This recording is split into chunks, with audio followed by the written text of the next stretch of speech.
اب آ جائیے دوسری چیز کی طرف جو ہے وضو. تو پہلی حدیث صحیح بخاری اور مسلم کی متفق علیہ حدیث کہ آپ صلی اللہ علیہ وسلم نے فرمایا کہ جو شخص اچھی طرح وضو کرے اور اپنے اعضاء کو صحیح طریقے سے دھوئے تو اللہ تبارک و تعالیٰ اس کے جسم سے سارے گناہوں کو نکال دیتا ہے، حتیٰ کہ اس کے ناخنوں کے گناہ بھی جو ہے وہ بھی نکل جاتے ہیں. الحمدللہ. دوسری حدیث بھی صحیح بخاری اور مسلم کی متفق علیہ حدیث ہے کہ آپ صلی اللہ علیہ وسلم نے فرمایا جب مسلمان فرض نماز کا وضو اچھی طرح کرتا ہے، اس کے بعد خشوع خضوع سے نماز پڑھتا ہے، تو اس نماز سے پہلے جتنے گناہ ہوئے تھے اللہ تبارک و تعالیٰ معاف فرما دیتا ہے. اور صحیح مسلم کے الفاظ آگے یہ ہے کہ بشرطے کہ اس دوران کبیرہ گناہ نہ کیے ہو. کبیرہ گناہ نیک اعمال سے معاف نہیں ہوتے، وہ توبہ سے معاف ہوتے ہیں. تو یہ کہا جاتا ہے نا جو وضو کرنے سے یا نماز پڑھنے سے گناہ معاف ہو جاتے ہیں، اس سے مراد چھوٹے گناہ ہیں. آٹومیٹکلی وداؤٹ توبہ کے چھوٹے گناہ معاف ہو جاتے ہیں، لیکن بڑے گناہ جو ہیں کبیرہ گناہ، اب یہ ہماری بدقسمتی ہے کہ اکثر گناہ کبیرہ ہی ہیں. جھوٹ، چغلی، غیبت، گالی گلوچ، ماں باپ کی نافرمانی، اکثر گناہ جو ہیں وہ کبیرہ ہی ہیں.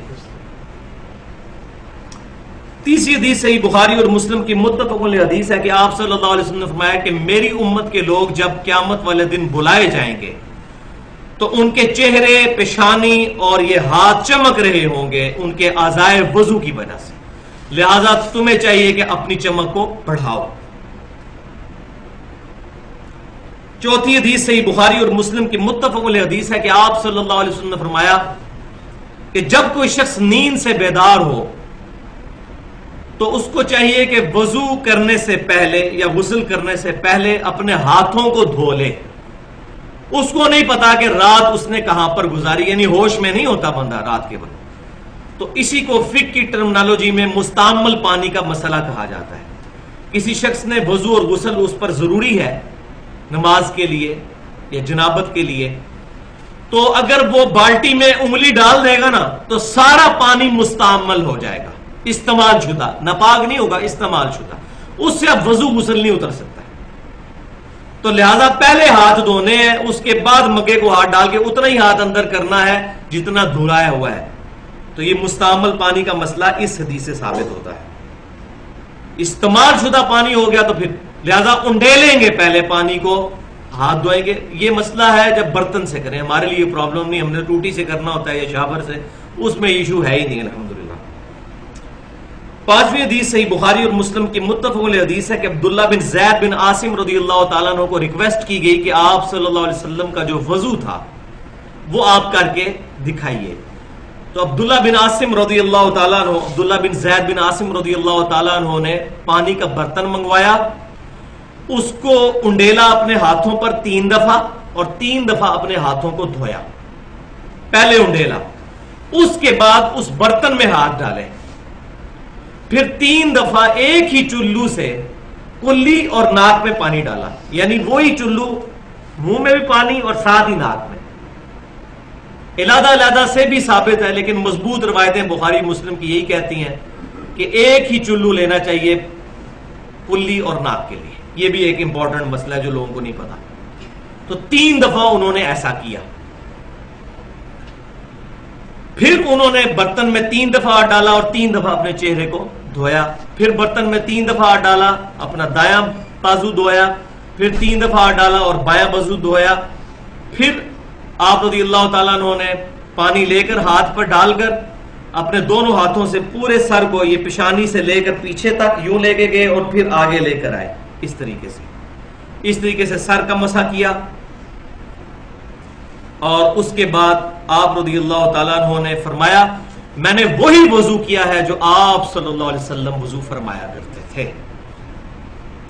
چھٹی حدیث رسول اللہ صلی اللہ علیہ وسلم سے صحیح بخاری میں ہے کہ اعضائے وضو کا ایک بار دھونا بھی ثابت ہے، 2 بار دھونا بھی اور 3 بار دھونا.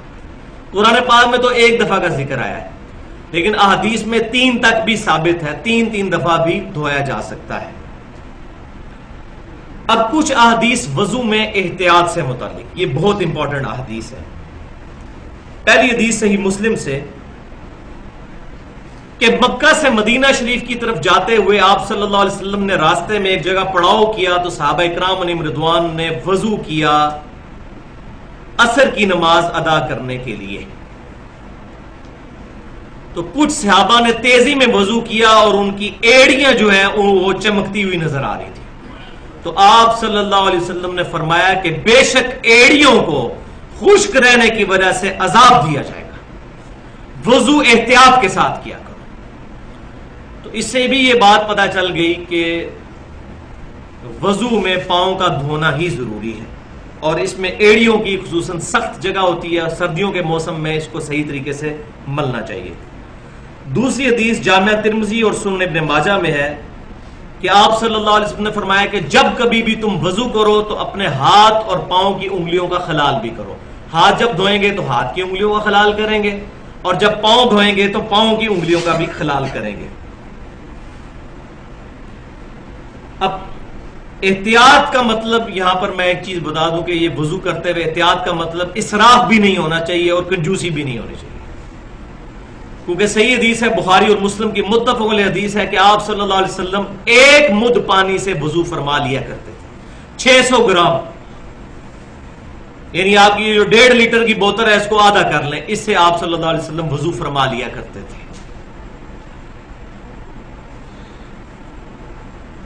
جامعہ ترمذی, سنن ابی داؤد اور سنن ابن ماجہ میں حدیث صحیح. تیسری حدیث کہ آپ صلی اللہ علیہ وسلم اپنے ہاتھ کی چھوٹی انگلی کے ساتھ پاؤں کی انگلیوں کا خلال فرمایا کرتے تھے اور پاؤں کی انگلیوں کو دھویا کرتے تھے. پانچویں حدیث جامعہ ترمذی, سنن نسائی اور سنن ابن ماجہ کی ہے کہ آپ صلی اللہ علیہ وسلم جب سر کا مسح فرماتے تو شہادت کی انگلی سے کانوں کے اندر کا بھی مسح فرماتے. یہ کان بھی چونکہ سر کے اندر ہی داخل ہے, قرآن پاک میں ذکر نہیں, لیکن یہ کان سر کے اندر ہی داخل ہوتے ہیں, اس لیے اس کا مسح بھی ہوگا اس طریقے سے. اور انگوٹھوں کے ذریعے کان کی پشت کا مسح فرماتے ہیں. لیکن یہ جو گردن کا مسح ہے یہ کسی ضعیف حدیث سے بھی ثابت نہیں ہے. اور مزے کی بات ہے فقہ حنفی کی جو اردو میں معتبر ترین کتاب ہے, 27 سال میں مفتی امجد علی صاحب نے لکھی بہار شریعت, اس میں بھی لکھا ہوا ہے کہ گردن کا مسح مستحب ہے. ان کی بھی جرت نہیں ہوئی کہ اس کو سنت لکھیں, لہذا گردن کا مسح کوئی ثابت نہیں, مستحب بھی انہوں نے اپنے بزرگوں کی وجہ سے لکھ دیا. قرآن اور حدیث کے اندر کہیں بھی ثابت نہیں کہ نبی صلی اللہ علیہ وسلم نے گردن کا کبھی مسح کیا ہو. تو یہ بہت امپورٹنٹ بات ہی میں نے بتا دی, گردن کا مسح نہیں, سر پورے کا مسح, یوں آگے سے پیچھے اور پیچھے سے آگے اور یوں, بس یہ ہے, دیٹس آل. چھٹی حدیث سنن نسائی میں اور سنن دارمی میں صحیح سند کے ساتھ کہ سیدنا علی رضی اللہ تعالیٰ عنہ نے دائیں ہاتھ سے ناک میں پانی ڈالا اور بائیں ہاتھ کی چھوٹی انگلی سے ناک کی صفائی کی. تو اس سے یہ بات پتہ چلی کہ ناک کو بائیں ہاتھ سے صاف کرنا چاہیے. ساتویں حدیث جامعہ ترمذی اور سنن نسائی کے اندر موجود ہے کہ ابو حیا تابعی رحمت اللہ علیہ کہتے ہیں کہ سیدنا علی رضی اللہ تعالیٰ عنہ نے ہمیں ایک دفعہ مکمل وضو کر کے دکھایا پریکٹیکلی, جس میں آپ رضی اللہ تعالیٰ عنہ نے 3 دفعہ چہرے کو دھویا, 3 دفعہ پہلے ہاتھوں کو دھویا, پھر 3 دفعہ چہرے کو دھویا, بیچ میں کلی اور ناک والا بھی معاملہ.